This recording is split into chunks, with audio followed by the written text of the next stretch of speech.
Okay.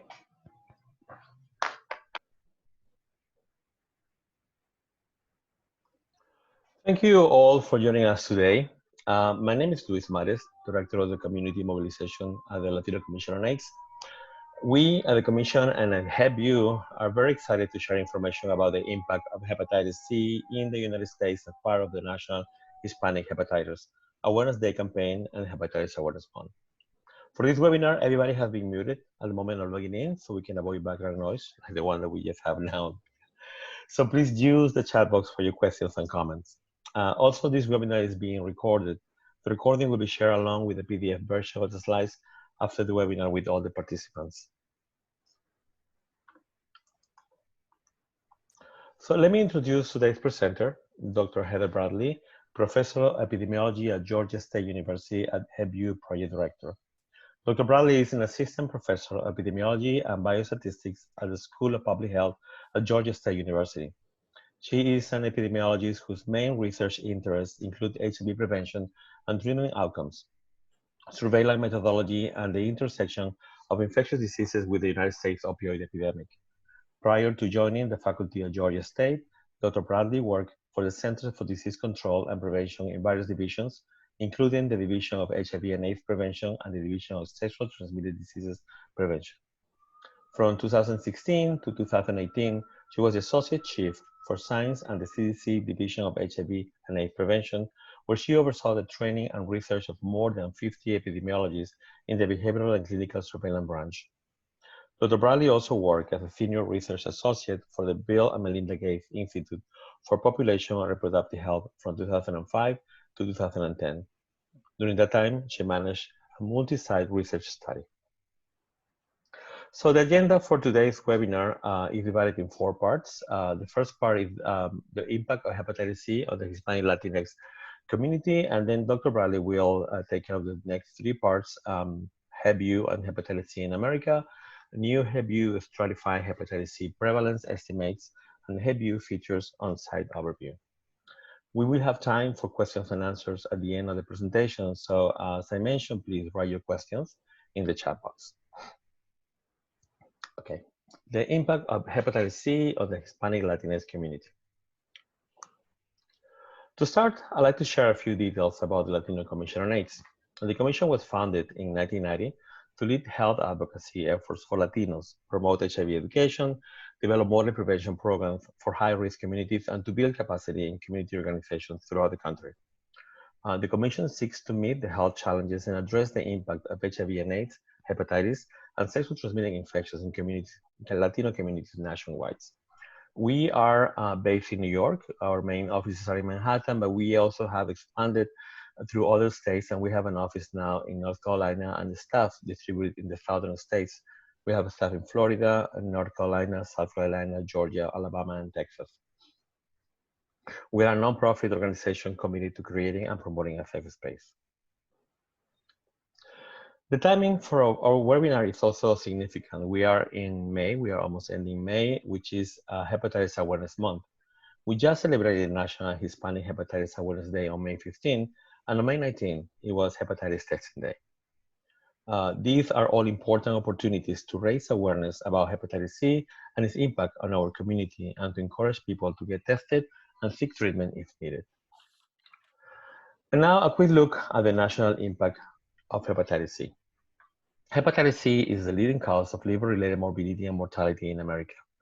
An estimated of 2.3 million people were living with hepatitis C from 2013 to 2016.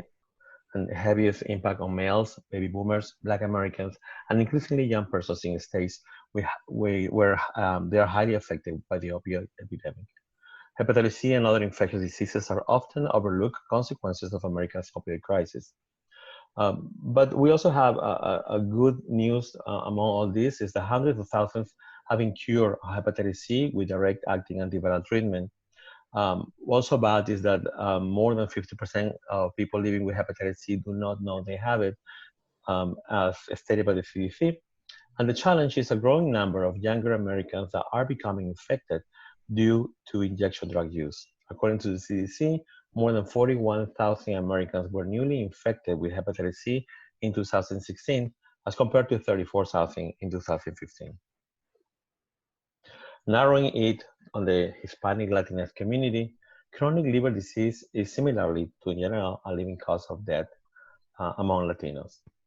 According to the Department of Health and Human Services, chronic liver disease is higher among Hispanic than among whites and was the third leading cause of death for middle-aged Hispanic men in 2015. We also know that Hispanics or Latinx are 60% more likely to die from viral hepatitis than whites. As noted in the United States Department of Health and Human Services National Viral Hepatitis Action Plan for 2017-2020, limited epidemiological data for hepatitis C remains a key barrier in effectively addressing the epidemic locally and nationally. The public health surveillance system for hepatitis C is not as robust as it is for other infectious diseases, such as HIV, for example, which make it challenging to understand the full scope of the epidemic, particularly by race and ethnicity. And with that background, I'll turn it over to Dr. Bradley to talk about HepVu and how the site maps and presents data on viral hepatitis. Dr. Bradley? Thank you so much. I'm so excited to see such a great turnout today. I know everyone has been just incredibly busy in the public health community these days, so we at HepVu really appreciate you all coming today and hope that we can share some good information with you and have some good discussion at the end. So thanks, Luis, for the introduction. As Luis said, I'm the project director for HepVu and excited to show you some of the resources that we have on the site.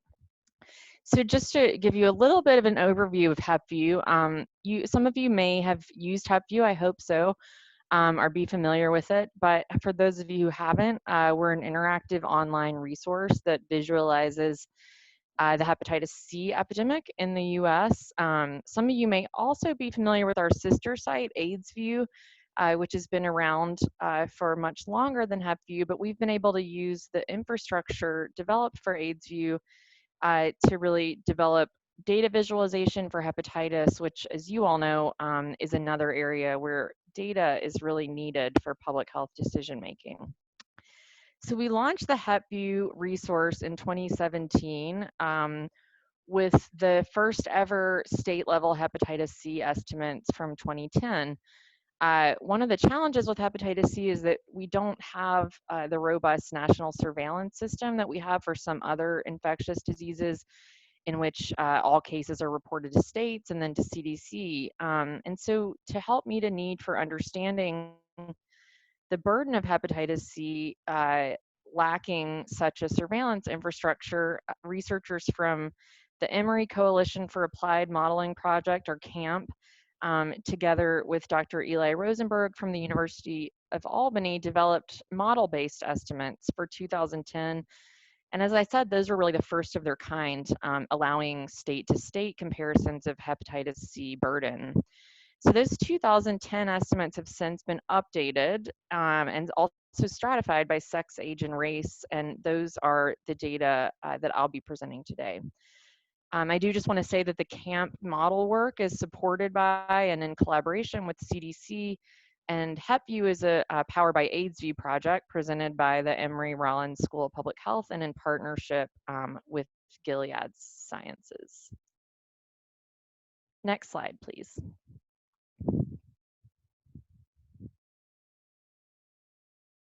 One more, thank you. So HepVu's mission is really to provide data visualizations and related insights and to catalyze much needed research on public health issues related to hepatitis.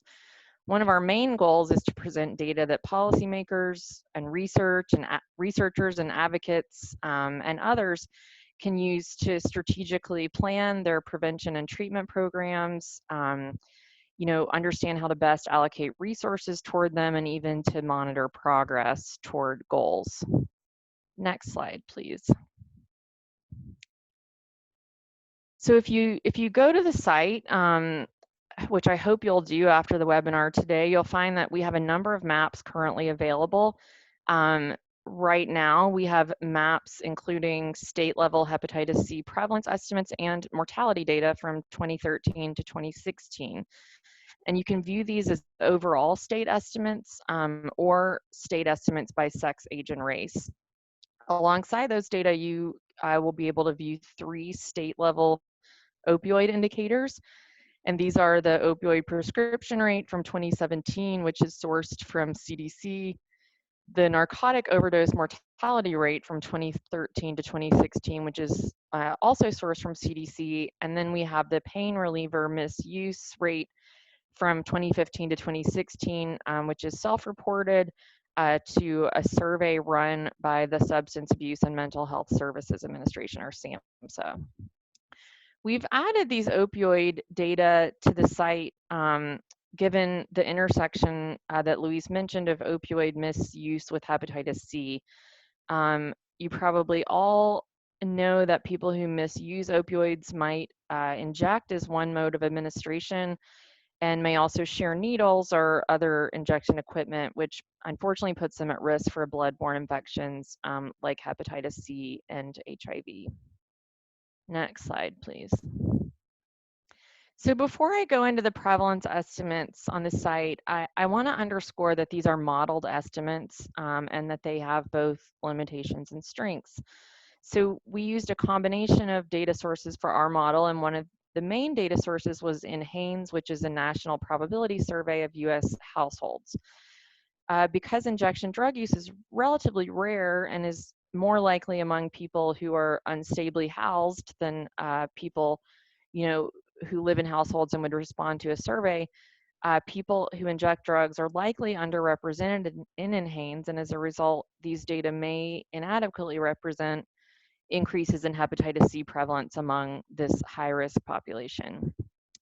Secondly, hepatitis C and narcotic overdose-related mortality were used as proxies for state-level hepatitis C infections, and these may be incomplete proxies. Third, due to data availability, we had to merge estimates over 2013 to 2016 to get robust prevalence estimates. As you all know, this was likely a period of increasing injection drug-related hepatitis C incidence, and our model would not have been able to pick up those trends during this period of time. And last, our model was only able to produce robust estimates for 2 racial ethnic groups, and so we were unable to produce separate estimates, unfortunately, for the Hispanic Latinx population. I'll talk a little bit more about that in a few minutes, but we are always looking for collaborators who are interested in, how to do this better. And so if, at the end of the presentation, if you all know of people who are working on models like this, please do mention them. So in terms of strengths, we synthesized data from very large national data sets using few model assumptions, which makes the results straightforward to understand. And while these are modeled prevalence estimates, the important thing that they do is they allow for standardized apples to apples comparisons between states, and they provide us with information about where hepatitis C prevalence is concentrated in the US and also among sex, age, and racial groups. Next slide, please. So I'll move on now to discuss the hepatitis C prevalence estimates by age, sex, and race that are available on HepVu. Next slide, please.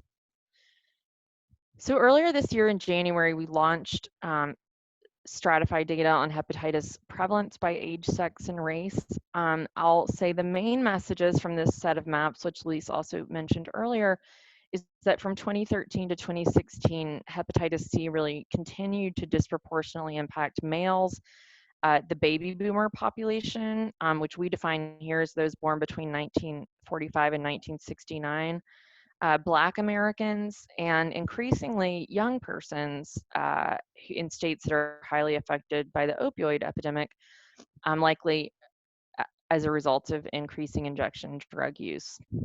So we'll go through these groups one at a time and highlight key findings. Next slide, please. I'll start with the findings by sex. And the key finding by sex really is that men had about twice the hepatitis C prevalence of women, and that this disparity was quite consistent across states and was also consistent with previously published estimates. So nationally, hepatitis C prevalence was estimated at 1.3% among men and 0.6% among women. I want to draw your attention to the related infographic displayed here on the right of the slide, which very nicely displays the findings that I just described. This infographic is just one of many that we have available on HepVu. These are all available for download and use in your own work, presentations. Please feel free to lift these, and you'll be seeing other infographics as the presentation goes on, but I just wanted to let you know that those are available for your use. Okay, next slide, please. So we'll move on to findings by age, and here you see another relevant infographic that's available on our site showing that hepatitis C infections are more common among young people in states that are highly affected by the opioid epidemic. So we looked at hepatitis C prevalence in 3 age groups, baby boomers, and then the groups of people who are younger and older than baby boomers. As I said, baby boomers continue to have the highest burden of hepatitis C of the age groups we assessed, and in fact, 71% of hepatitis C infections were occurred among baby boomers. Overall, we estimated 1.6% prevalence among baby boomers, but in many states, and this did differ somewhat by state, we estimated that hepatitis C prevalence among baby boomers was around 2% or even higher. Comparatively, we see much lower prevalence among young people. So baby boomers had 3 times the hepatitis C prevalence of people younger than 45, but we do see higher prevalence among young people in states that are hard hit by the opioid epidemic. So notably Kentucky, New Mexico, Oklahoma, and West Virginia. We saw prevalence in this younger age group was at least twice the national average in that younger age group. And as is noted on the infographic on the right, these states also had some of the highest opioid prescription rates in the country during this time period. Okay, next slide, please. So the last comparison I'll show today is hepatitis C prevalence by race. The main comparison we made in our model was between non-Hispanic Blacks and persons of other race ethnicities.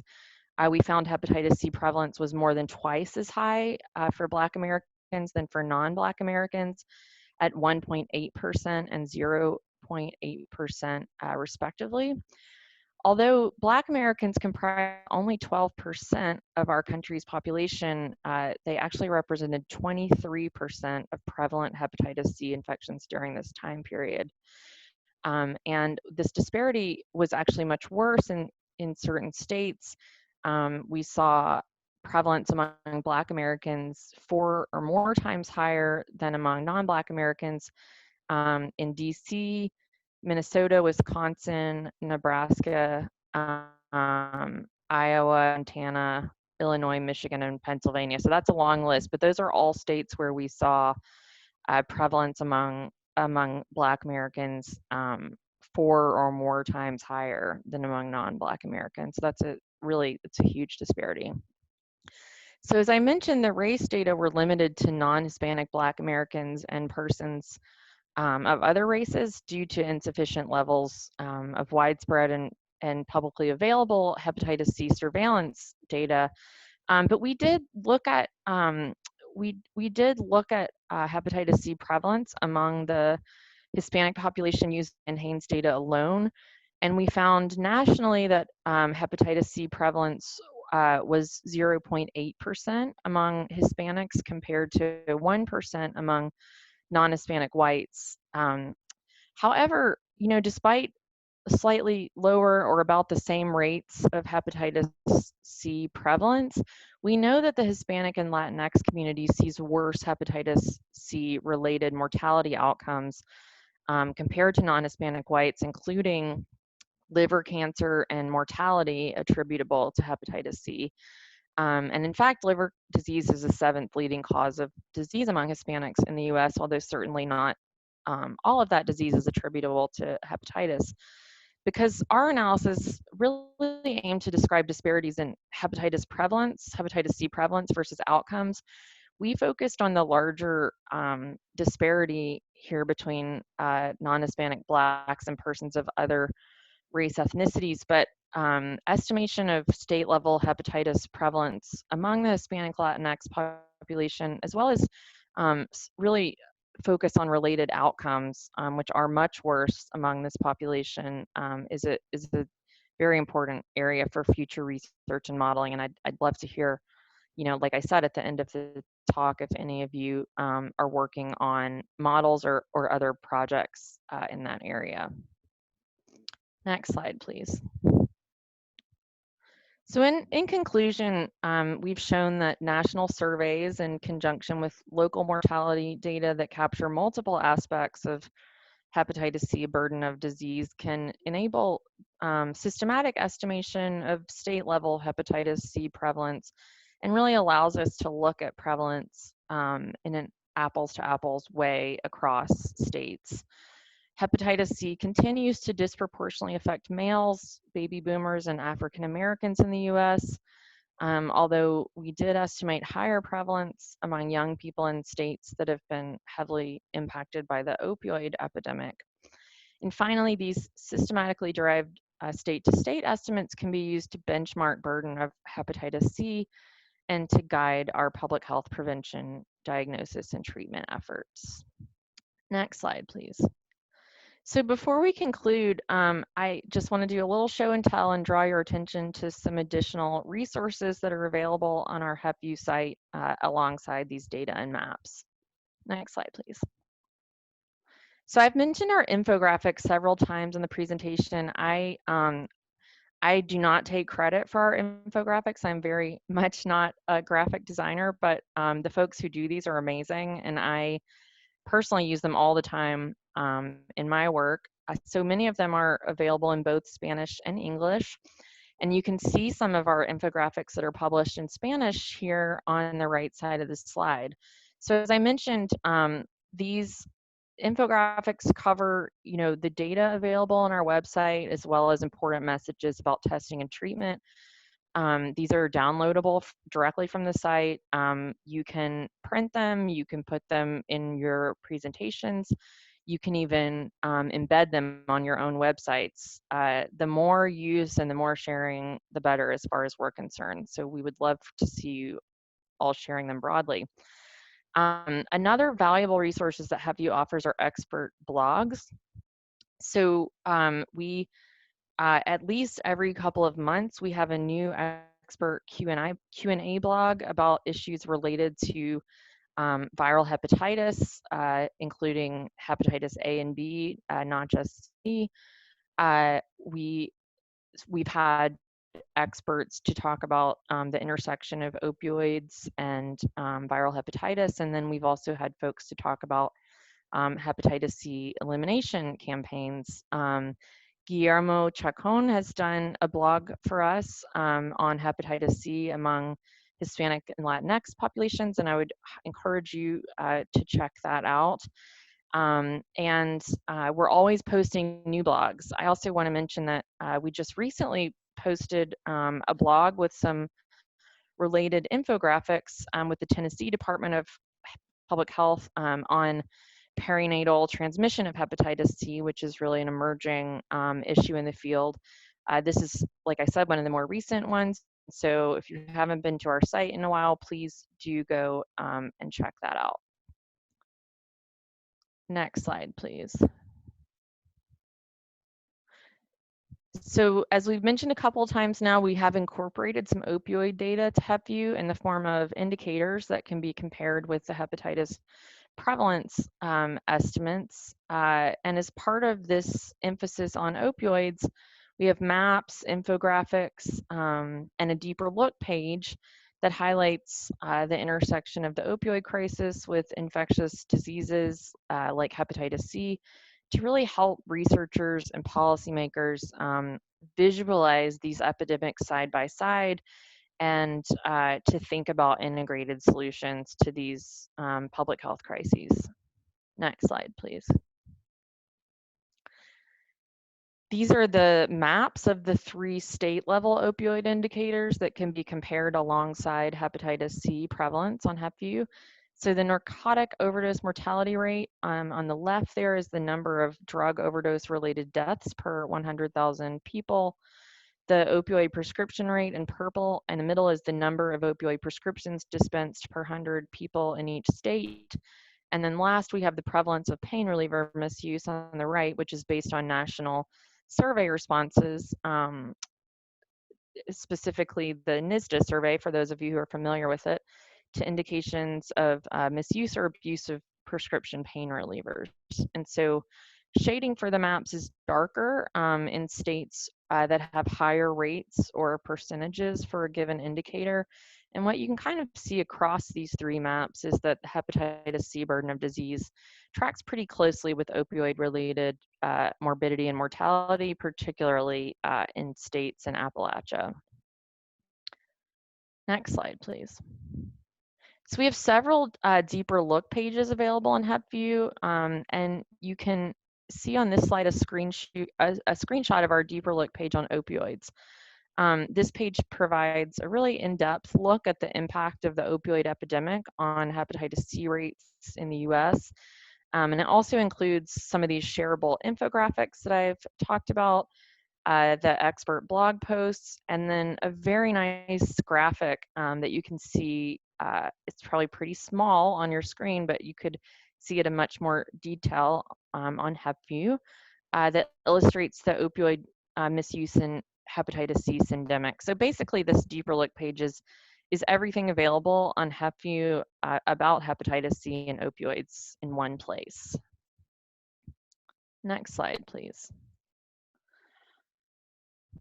Just like on our sister site, AIDSView, all of our hepatitis C, I should keep saying, prevalence maps should be shown alongside opioid and social determinants of health comparisons.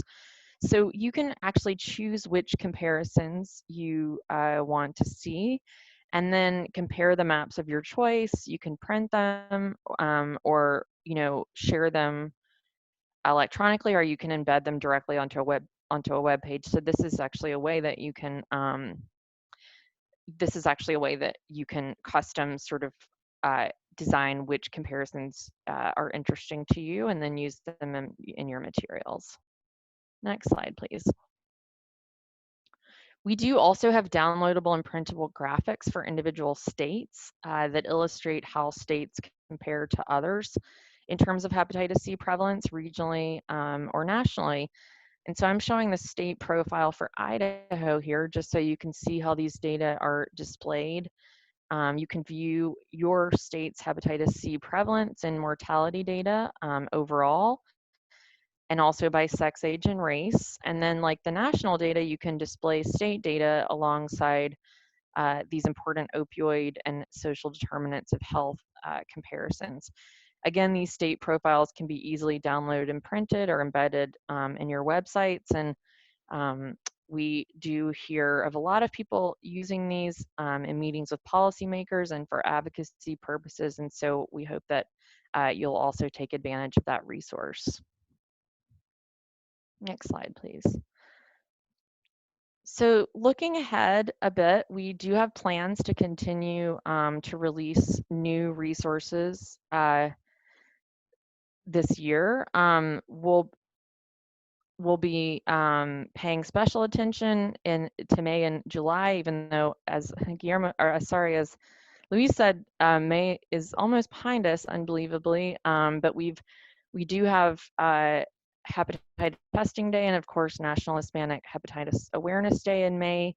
And then in July, we have World Hepatitis Day and National African American Hepatitis C Action Day. So we'll be planning some upcoming resource releases for those awareness days. And then we're also planning some upcoming webinars on the state of hepatitis testing, surveillance, and harm reduction, specifically during the era of COVID-19. And those actually should be scheduled here in just the next few weeks. So please do look out for those announcements where we'll talk about impacts of COVID-19 on harm reduction strategies and also on other issues, testing and treatment related to hepatitis C. Okay, next slide, please. So these are just a few ways that you can find us and follow us. And we just really appreciate so many of you joining the webinar. I'm going to turn it back over to Luis, but I look forward to answering any questions that you might have and a discussion at the end.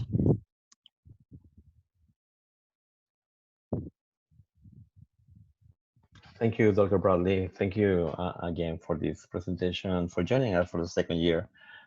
We have you last year as well for amazing information. So we're going to go to check the questions that we have in the chat box.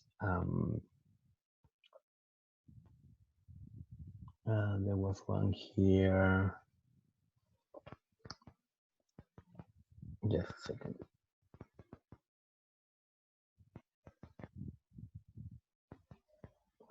Does HepVu Opioids data include data by state and race ethnicity? Oh, no. Well, we do have the opioid data indicators by state. So the maps that you'll see on the site, all 3 indicators are displayed by state. We don't have them by race ethnicity because basically we're pulling these data out of just, data that are otherwise available from CDC and by state. And so there may be a couple of those that we actually could stratify by race ethnicity within states. We haven't done that, but I think, that certainly, that might be a possibility. Victor Martinez asked why there isn't any data regarding transgender individuals. Yeah, that's a great question. So I will say just generally, hepatitis C surveillance is incredibly under-resourced in the US overall. We have never had, until these estimates, we've never had state level estimates for anyone for hepatitis C, and we pulled together a number of different publicly available data sources to come up with these estimates. And so just, in general, hepatitis C data are lacking, even for groups that are well represented in the US. I would say this is even a harder issue for groups that are underrepresented in the US and in these general data sources. And so I think, we've got to think about ways to supplement these national data with sort of supplemental research and data systems for groups that are underrepresented. Our work was really focused on pulling together available data for state-to-state comparisons. But I think this begs the question, about the lack of data available for so many other groups, including transgender individuals. And so I think it's, it's up to us as an advocacy and policy, making and research group to think about how we might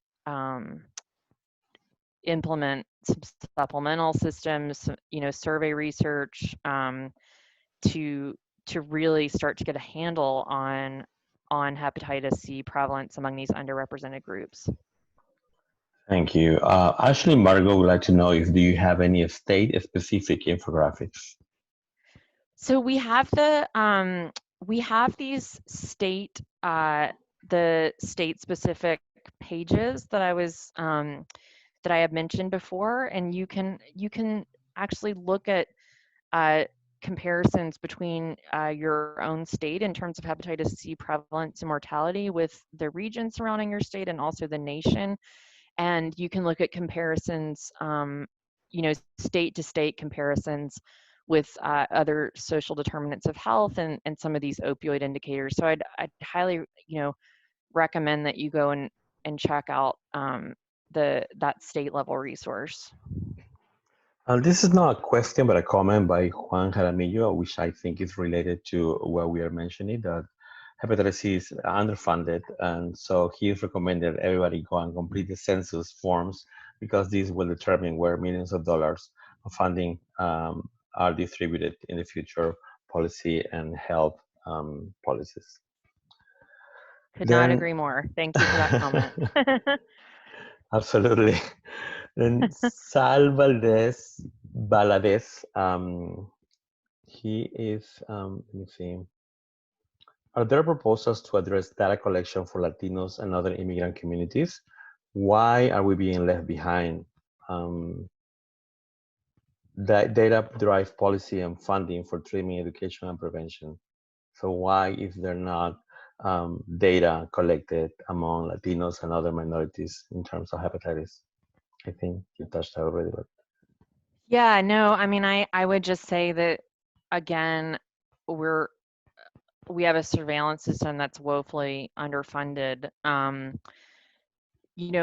As I said, we do have a national estimate in NHANES of hepatitis C prevalence among Hispanic Latinx persons.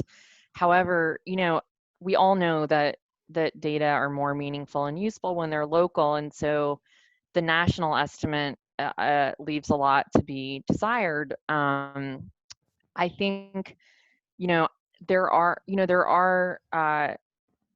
pieces of survey research around the country where hepatitis C is probably being picked up among Hispanic and Latinx communities. I would be really interested, as I said, to hear from any of you who are aware of those projects or maybe doing such research yourself. I think while we weren't able to show state level results for this population today, unfortunately, it does spark some really important conversation around why don't we have enough data to do that, and hopefully spurs us as a research community to advocate for that kind of funding and for those kinds of supplemental research projects.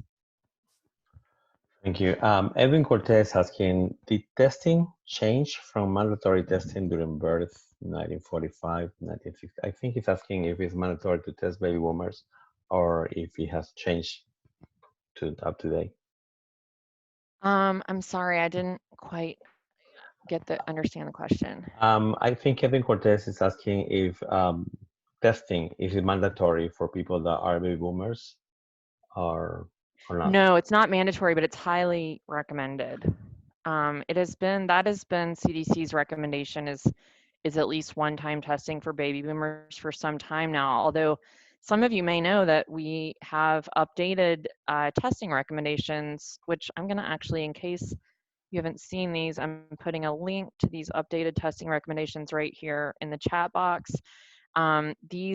The CDC recommendations for hepatitis C screening among adults were just updated to recommend hepatitis C screening for all adults now aged 18 years or older, except in settings where prevalence is very, very low. These recommendations also recommend hepatitis C screening for all pregnant women during each pregnancy. And you can see some of the other recommendations there on the page that I just put in the chat box. Thank you. Mm-hmm. Ricardo Jimenez makes a comment and a question at the same time, and this is that it is of the utmost importance to know how people of color are affected, and in particular the LGBT community. Is there any information about hepatitis A and B in prison populations, and was this population counted? That's a great question. So one thing I didn't mention is that for the hepatitis C model that I presented today, we actually did a systematic literature review of of hepatitis C prevalence in populations that would have been unsampled by NHANES, and the incarcerated population is definitely one of those. So we pulled together every article that we could find on hepatitis C prevalence in the incarcerated population, and sort of systematically pooled those and added those estimated cases to our estimates by sex, age, and race. And so they, while they are not, uh, while they're not sampled as part of NHANES, we were able to sort of add them in using a systematic literature review.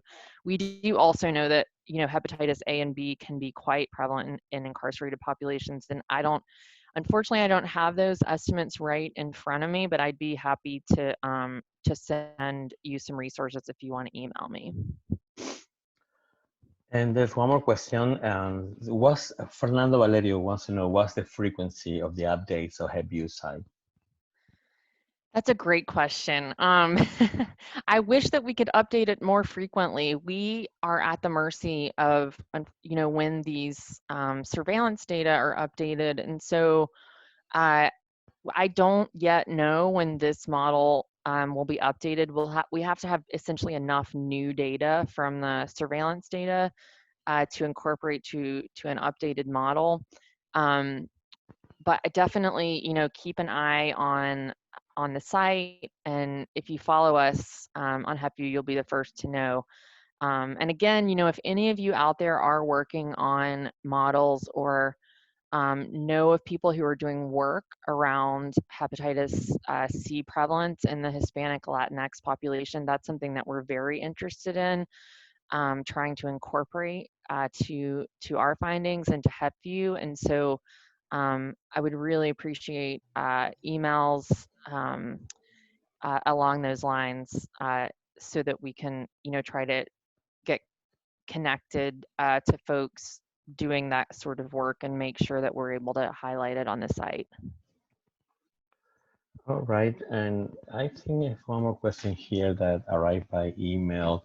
Leonard So wanted to know if there is any information about the risk of hepatitis C transmission due to cosmetic procedures, like immigrants who come from places like Brazil, for example, with they do plastic surgery or enhancing, and they do injections of products that are not approved here in the States.